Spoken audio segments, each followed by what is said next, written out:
Hello, I am the Godless Engineer, and today we're going to be continuing with Lee Strobel. He's already been through one of his E's, and we're going to get to his next E in his list. So, how about we go ahead, spin up the video, and see what his next E is. That a skeptical, atheist, critical historian, like a Gerd Ludemann will say, is historically indisputable. One of them is the execution of Jesus. The first E is for execution. Jesus was dead. Ah, yes, that E, execution. I suggest you follow this link right here if you want to learn how the execution bit is a bit of bullshit. The second E, I think, is the most fascinating. Stands for the word early. We have early accounts or early reports that Jesus rose from the dead. In other words, reports that come immediately after the event itself. Okay. That's really, really odd for you to say, considering the fact that there are no early reports of Jesus coming back from the dead. I mean, for one thing, you've got Josephus. He lived right around the time when supposedly this happened. He would be the closest person to record this. And guess what he didn't fucking record? If you guessed Jesus raising from the dead, you win 10,000 points. Of course, 10,000 points is a lot like 10,000 prayers. They don't mean shit, they're not going to do shit, and they're pretty much worthless. They might make you feel better. I used to think, like a lot of skeptics, that I got to give you the execution. That's historically indisputable. Jesus was executed. But certainly, no, it's not. The resurrection is a legend. And I knew it took time in the ancient world for legend to develop. So I figured 100, 150 years, 200 years after the fact, people began to make up legends and stories and mythologies about Jesus. That's where I thought all this came from. But what I discovered thoroughly destroys, in my opinion, the claim that the resurrection is merely a legend. Follow me on this. I think this is fascinating. We have preserved for us a creed, a statement of conviction of the earliest Christians. The first Christians would gather around right there in the first century, and they would rally around this creed based on facts that they knew to be true. Now, this creed contains the essence of Christianity. Okay. So they had this creed, right? And this creed that they would regularly regurgitate is obviously definite proof that it all just happened. There's just no way that this creed was invented so that they could acclimate to this new religion, so that they could basically get what this new religion is about and be able to take part in it. And not really have to learn a whole bunch of shit, because, book learning, that's just for stupid people. Listen, what you're doing here is kind of like an anecdotal evidence still. This is still anecdotal evidence, because you're saying that just because these people created this creed, that means that all of these facts are true. What we need is, there's a lot of evidence that we need in order to corroborate whether or not Jesus actually rose from the dead, whether he was actually crucified, and we just simply don't see that. We don't see any records from anybody anywhere about Jesus being crucified. Were there people being crucified? Yes, there were. And there were plenty records of that. But you kind of figure that if a whole town turned out for this motherfucker to be nailed up on a cross for what the fuck ever, I mean, you would think that there would be somebody writing shit down, don't you think? But no, we don't. We don't find that anywhere. We don't find anybody writing about it. What do we find? We find the Bible that is the only source for it. And the fact that the Bible misrepresents history in several ways. Not to mention, just the Pilate thing, where Pilate is completely misrepresented in the Bible, but also there's other people, like King Herod. He was also completely misrepresented in the Bible. So you've got a lot of inaccuracies there that are really working against you, as far as, hey, here's this creed that's in the Bible that proves that Jesus existed, who is only mentioned in the Bible. That's called circular reasoning, Lee. Yet another notch in your belt for Christian argument. Died. Why? For our sins. He was buried. On the third day, he rose again from the dead, and then mentions the specific names of groups and individuals to whom he appeared, including a skeptic and opponent. Excuse me. Now, what's important about this creed is how immediately it was developed after the execution of Jesus. Remember we said it takes time for legend to develop? Well, get this. The Apostle Paul preserves this creed for us. It's in a letter that he wrote. We call it 1 Corinthians, a letter to the church in Corinth. We know that he wrote this letter within 22 to 25 years after the death of Jesus. So we know that this creed... Well, goddamn, you have a completely different definition to immediate than I do. I mean, what I consider immediate would have been like maybe 5 years, after Jesus supposedly died. But no, what the fuck you got? You've got 22 years. 22, 25 years. And that's at its earliest estimation. I mean, most of Paul's writings didn't even begin to happen until the 70s, which was like 40 years afterwards. So I think that you're being a little bit liberal with the time frame there. Not to mention the fact that there were a lot of Christian sects going around at the time. There were a shit ton of different Christian thoughts going around, and Paul was just one voice among those thoughts, right? He was just one voice. He taught this whole thing where you had to teach his kind of gospel. Not to mention the fact that one thing that really poisons all of this is the fact that Paul didn't actually get his information from any kind of actual Jesus or any actual person in real life. He got his information from a vision that he had of Jesus. He got it from a vision and from reading the prophecies of the Old Testament or the Septuagint. That's where he got his gospel from. He didn't get it from anybody, any actual first-hand observer of Jesus. He had a vision. He was a fucking schizophrenic. He had a vision, and, it was like, oh, Jesus. And Jesus told him all this shit and revealed it all in the Revelation. Plus, he read the prophecies. My guess is that he read the prophecies. He knew the prophecies like the back of his hand. He knew where all the moles were and shit and all those old people spots, liver spots? Yeah, whatever. But he knew exactly where all those were, and then he had a vision.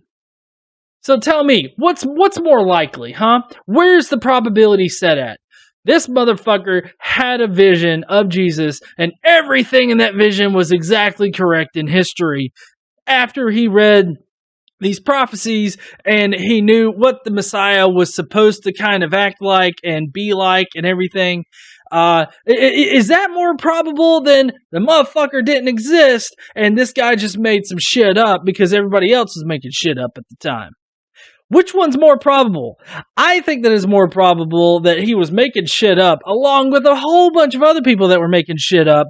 It just so happened that he twerked the right bell inside Constantine's head, and he was like, this motherfucker's onto something here. Which he includes in the letter, 1 Corinthians 15, starting in verse 3. We know this creed was already in existence 22 to 25 years after the death of Jesus. And when he reports it, he puts it in the past tense. I already gave you this earlier. So it was on an earlier visit to that church that he gave them this creed. So let's say 20 years after the death of Jesus, this creed is already in existence. Now we could stop there, and historically that'd be very impressive. When you consider the first two biographies of Alexander the Great by Arrian and Plutarch, written 400 years after his life, and they're still considered reliable. So 20 years is impressive, but we could go back earlier. The historian, Dr. Gary Habermas, who I interviewed for my book, The Case for Christ, has developed this timeline. And listen to this. This is fascinating. We know that the Apostle Paul used to be Saul of Tarsus, a persecutor of Christians. We know that 1 to 3 years after the death of Jesus, he's on the road to Damascus. Boom, he has this encounter with the risen Christ. He becomes the Apostle Paul. Motherfucker, you are telling me that you know that Paul's entire testimony is built off of some vision that he had. And you're still saying that he's a first-hand account? Like he's relaying first-hand account, like first-hand information? I mean, seriously? I mean, how can you do that? How can you sit there and act like this is like historically accurate shit when it's basically the ramblings of a schizophrenic in first century Judea? Immediately he goes into Damascus and meets with some apostles. Some scholars believe this was when he was given this creed that he later puts in the letter to the church in Corinth. So, Lee, you mean to tell me that you know exactly that Paul just received visions and then he corroborated with some apostles that he met, and all of this was written down by Paul? This is just still circular logic. It's just going around and around. Paul said that he convened with these guys. Okay, where are these guys' writings? Oh, fuck, we don't have them. Well, shit, I guess we'll just have to take Paul at his word because he's just the best historian ever. I mean, seriously, I couldn't go up to a historian right now and be like, oh, hey, yeah, I had this vision of this guy. I went to his friends and I was like, oh, hey, you know, he had like long brown hair and he said a whole bunch of shit about salvation. That's your bro, right? And they're like, oh, yeah, that's him. He was talking about that salvation all the time. And I wouldn't be able to go up to him and be like, well, you know, that pretty much proves that I met his ghost from the afterlife, and he, you know, he imparted all this information on me. I wouldn't be able to go up to anybody like that. That's not how logic works, Lee. Why don't you try again? Quit using circular fucking logic. That's all this second E really is circular logic, because you're saying that Paul is corroborating himself, and we don't have any way to corroborate whatever Paul fucking says. And not to mention the fact that he sounds like a schizophrenic, crazy-ass motherfucker. Most other scholars will say, no, it was probably 3 years later. 3 years later, Paul goes to Jerusalem. He meets for 15 days with two people specifically named in the creed, Peter and James. And the Greek word that Paul uses to describe this 15-day meeting, hysteresis, means this was an investigative inquiry. They were checking each other out. What do you know? What did you see? What did you experience? How do you know it to be true? They're checking each other out. Most scholars will say this was when he was given the creed. But either way, it means within 1 to 6 years after the death of Jesus, Paul is given this creed, which means that the beliefs that make up that creed go back even earlier, virtually to the cross itself. Man, how convenient is it that he was given the creed, right? And that these apostles, they don't have any fucking writings because, yeah, a lot of people in the first century were illiterate fucks. But it just seems so convenient that he was just given this creed. I mean, what kind of questions would arise if he was like, yeah, I made this creed up because Jesus came to me in a vision. Oh, he came to you in a vision? What the fuck he say? Well, he said a whole bunch of all this other shit and about how he was crucified and stuff. And, well, I'll just write it down to a real simple formula for it. If he makes it up on the spot right there, then he is the source for it. But if he has some kind of unnamed source for this creed, somebody that nobody can track down, but yet here's this fucking creed, it just seems like this creed pops up out of nowhere. But yet again, you're still appealing to circular logic in order to say that Paul is genuine in his report right here. We don't have, I understand that you're saying that Paul went there and they had this whole historically, investigative kind of bullshit. But there's nothing to corroborate him that he was actually there. I mean, there's nothing to prove that Paul was actually meeting with these apostles at this specific time. I mean, for all we know, this, if this actually did happen, this meeting actually happened, fuck, it could have happened 40 years down the road. Who the fuck knows? But yeah, of course, Paul, he's trustworthy. Let's just fucking trust him because, hey, why the fuck not, right? So there is no huge time gap between the death of Jesus and the later development of some legend that he rose from the dead. We got a newsflash that goes right back to the beginning. In fact, one of the greatest historians in this area, James D.G. Dunn, says this: this creed, this tradition, we can be entirely confident was formulated as a creed within months of Jesus' death. Within months. This is historical gold, especially when you consider that A.N. Sherwin White, the great classical historian from Oxford, studied the rate at which legend developed in the ancient world, and he determined that the passage of 2 generations of time was not even enough for legend to grow up and wipe out a solid core of historical truth. Okay, well then, Lee, I would love to see where this whole creed being established 2 months after Jesus died. I would love to see your evidence for that. I doubt that you're actually going to give it here. I don't know. Well, actually, you know what? I have the internet at my fucking fingertips, don't I? Well, Lee, if you're referring to the Apostles' Creed, I know that you mentioned 1 Corinthians here, which I did verify that 1 Corinthians was written between 53 and 57, which would have been 20 to 25 years or so after the supposed death of Christ. So I'll grant you that.